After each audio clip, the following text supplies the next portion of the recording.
আজকের আলোচনার বিষয় হচ্ছে পার্টস অফ স্পেস। এই পার্টস অফ স্পেস কথাটির বাংলা অর্থ যদি আমরা করি বাক্যাংশ।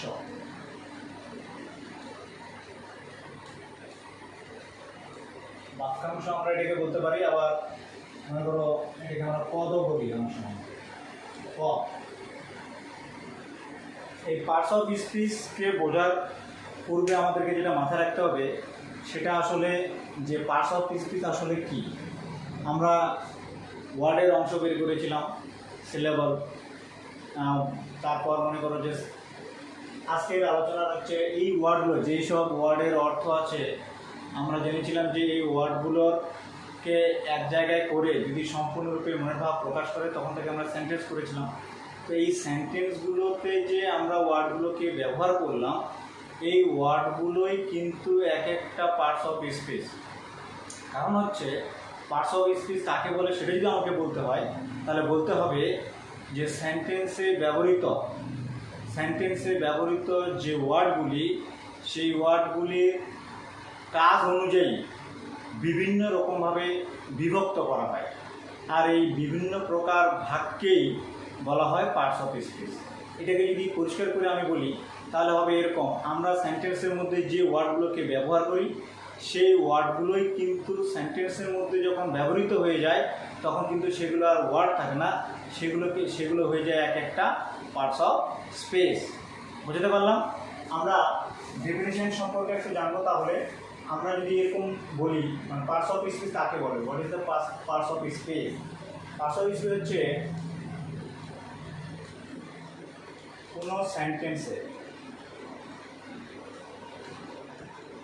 কোনো সেন্টেন্সে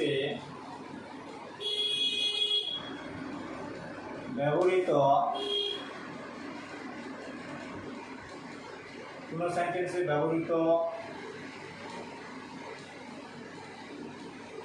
ওয়ার্ড এর বিভিন্ন কাজ অনুযায়ী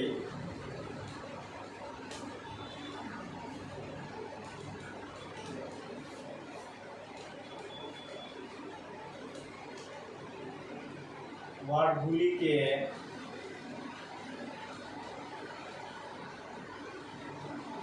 বিভিন্ন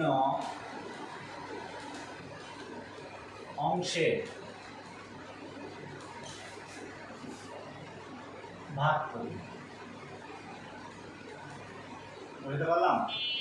কোনো সেন্টেন্সে ব্যবহৃত, আমরা সেন্টেন্সের মধ্যে কী ব্যবহার করি? ওয়ার্ড এর বিভিন্ন কাজ অনুযায়ী ওয়ার্ডগুলিকে বিভিন্ন অংশে ভাগ করা হয়।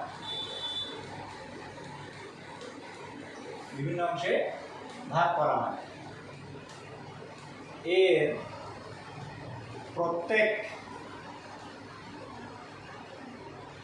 অংশ বা ভাগকে আমরা কি বলবো? Parts of speech.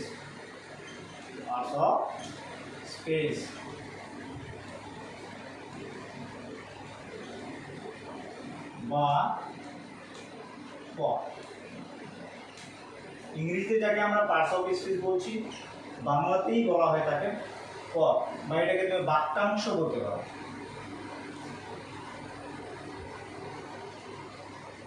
বাক্যের অংশ। বুঝতে পারলাম? এটাকে যদি আমি আরো ভালো করে বলতে চাই তাহলে আমরা জানি যে বাক্যের মধ্যে যে ওয়ার্ডগুলো ব্যবহৃত হচ্ছে বা যে ওয়ার্ডগুলোকে আমরা ব্যবহার করছি সেগুলোকে বলা হবে পার্টস অফ স্পেস। এটাকে আরো একটু ভালো করে বোঝানোর জন্য আমি যদি লিখি,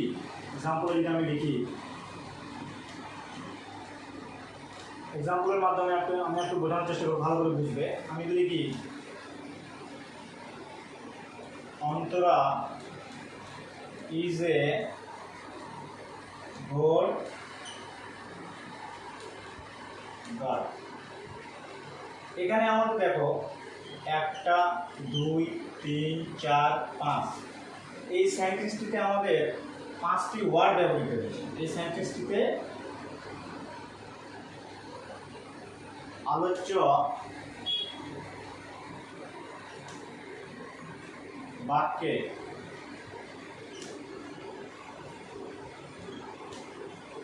পাঁচটি ওয়ার্ড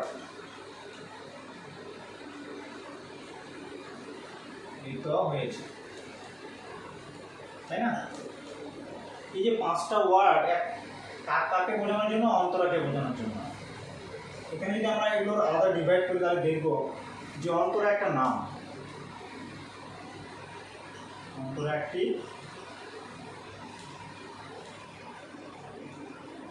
নামকে বোঝায়। ঠিক একই রকম ভাবে ইজ মানে হয়, সরি ইজ এর অর্থ আমরা কি পেলাম?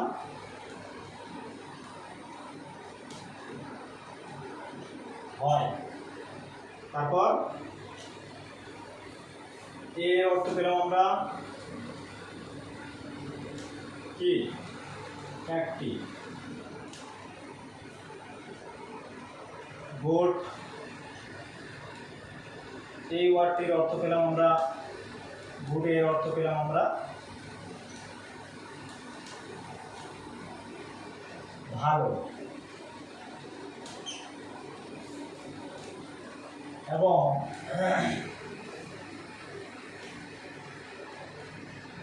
গার্ড ওয়ার্ডটির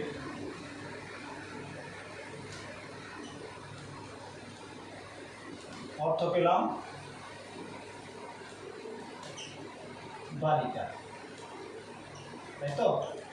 এই যে নামটা অন্তরা, এই অন্তরাকে বোঝাতে আমাদের আরো কতগুলি ওয়ার্ডের প্রয়োজন হয়েছে, যেরকম ইস, এ, গোট, গার্ড এবং অন্তরা তো আছে। এখানে প্রত্যেকটা ওয়ার্ড পাশাপাশি এবং কাছাকাছি বসেছে এবং সবাই নিজের কাজ করছে, সবাই নিজের আলাদা আলাদা কাজ করছে, আলাদা আলাদা অর্থকে বোঝাচ্ছে এবং সম্পূর্ণরূপে মনের ভাব প্রকাশ করছে। তাই জন্য এটাকে সেন্টেন্স বলছি। আমাদেরকে মনে রাখতে হবে যে এই যে আমি যে লাইনটা বললাম আলোচ্য বাক্যে 5টা ওয়ার্ড পেলাম, এরকম অনেকগুলো ওয়ার্ড থাকতে পারে। তো এই ওয়ার্ডগুলোর নির্দিষ্ট বা নিজস্ব এক একটাকে কাজকে নির্দিষ্ট করছে। এই কাজ অনুযায়ী এগুলোর এক একটা নাম রয়েছে আলাদা আলাদা।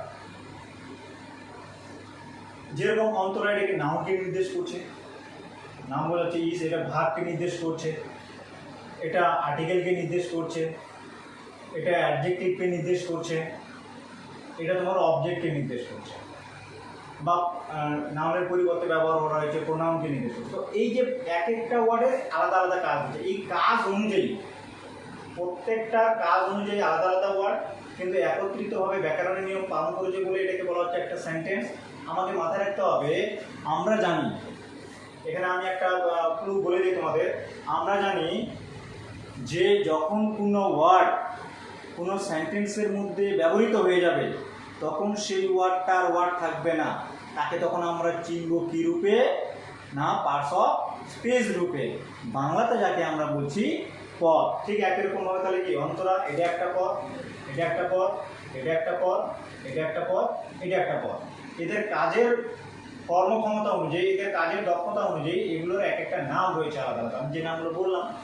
এবার তাই জন্যে এই যে আলাদা আলাদা নাম বা কাজ রয়েছে এদের, এই ব্যাকরণের এই নিয়মটাকেই কিন্তু বলা হচ্ছে যে এগুলোর আলাদা আলাদা ভাগ হয়ে যাচ্ছে, এই প্রত্যেকটা ভাগ আলাদা আলাদা আছে, এই জন্যে এদেরকে বলা হবে পার্টস অফ স্পিচ। তাহলে এখানে কটা পার্টস অফ স্পিচ রয়েছে? 1, 2, 3, 4, 5, এখানে 5 ধরনের পার্টস অফ স্পিচ রয়েছে। কিন্তু আমরা জানি আমাদের মোট পার্টস অফ স্পিচের সংখ্যা হচ্ছে 8টি। সেই পার্টস অফ স্পিচ যে 8টি রয়েছে, সেই 8টি সম্পর্কে আমরা এখন আলোচনা করব। ঠিক আছে বন্ধুরা, তাহলে এখান থেকে মোটামুটি হয়ে গেল। এবার আমরা পরের আলোচনায় যাব। এটাকে মিশাচ্ছি তাহলে।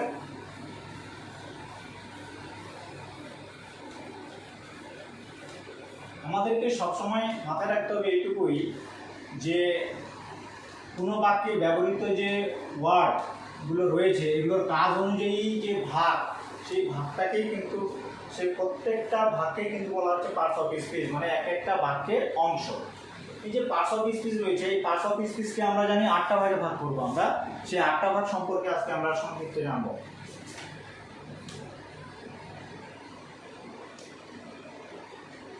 Kinds of parts of space, মানে হচ্ছে পার্টস অফ স্পিচের ভাগ। প্রকারভেদ, প্রকারভেদ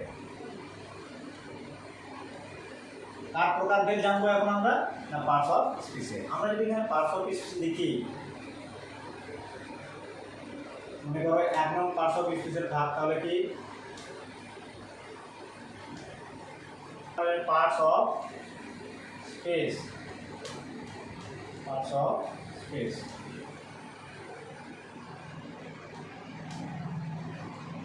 পার্টস অফ স্পেসের ভাগ আমরা জানলাম কটা? 8টা। এইভাবে যদি আমি না করি, যদি আমি এইভাবে লিখি 1 2 3 করে, 1 নম্বর ভাগ আমরা যেটা জানবো সেটা হচ্ছে নাউন।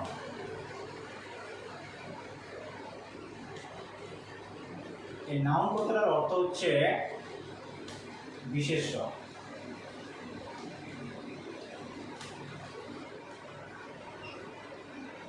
বুঝতে পারলাম?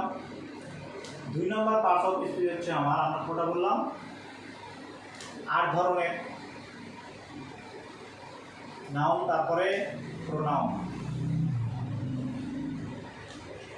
এই প্রোনাউন কথাটির অর্থ হচ্ছে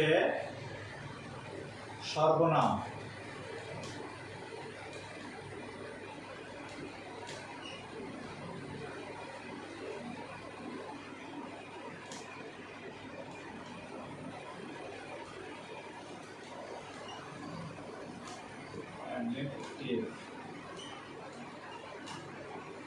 অ্যাডজেক্টিভ আমরা জানলাম। অ্যাডজেক্টিভ কথাটির অর্থ হচ্ছে নাউন মানে বিশেষ্য, প্রোনাউন মানে সর্বনাম, অ্যাডজেক্টিভ মানে বিশেষণ।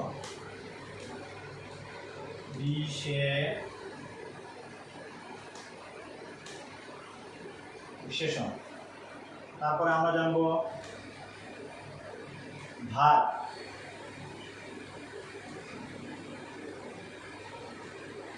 হচ্ছে ক্রিয়া। হ্যালো, এবার আমরা জানবো adverb.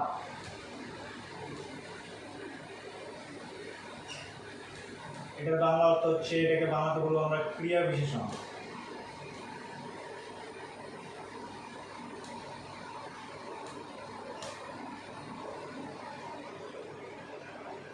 Noun, pronoun, adjective, verb, adverb, preposition.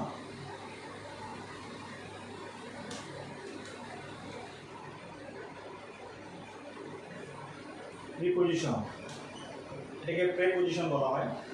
PREPOSITION। এই যে প্রিপোজিশন রয়েছে, এটার নাম, এটার বাংলা অর্থ হচ্ছে সম্বন্ধবাচক অব্যয়। সম্বন্ধবাচক অব্যয়।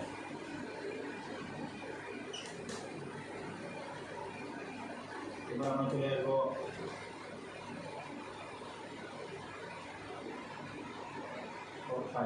ভুল হয়েছে এখানে আমার একটা, এবার ঠিক আছে। কনজাংশন,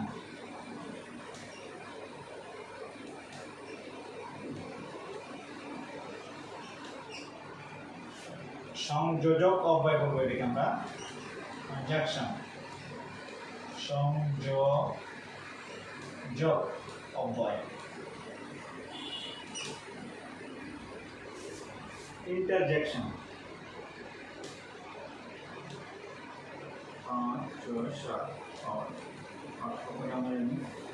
কনজাংশন হয়ে গেল আমাদের।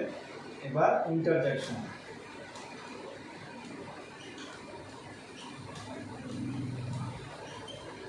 এই ইন্টারজেকশন কথাটার অর্থ হচ্ছে যে ইন্টারজেকশন কথাটা হচ্ছে আবেগসূচক।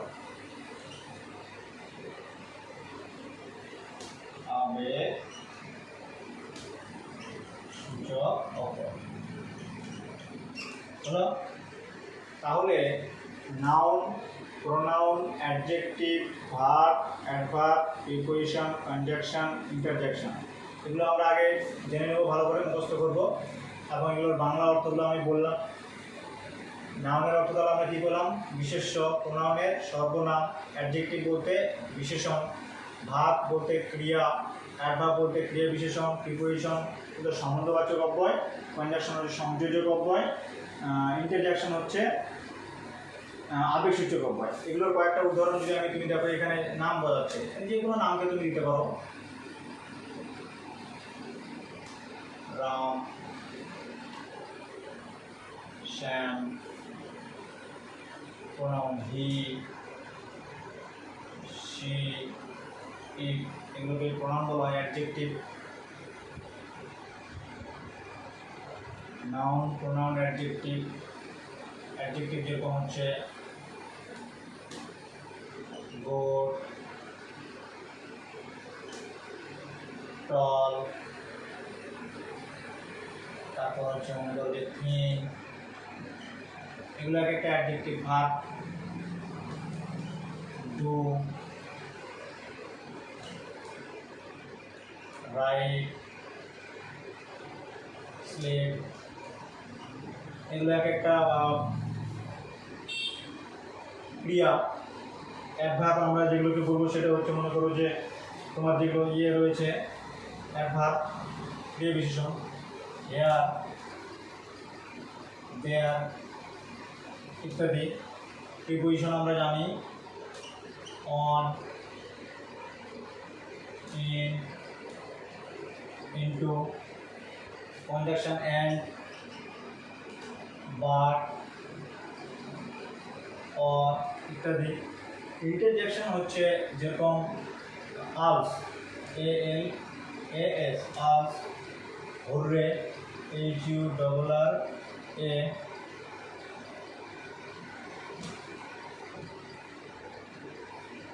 ও এই ওয়ার্ডগুলোকে আমরা গ্রাজুয়েশন বলবো, সেক্ষেত্রে আমাকে মাথায় রাখতে হবে।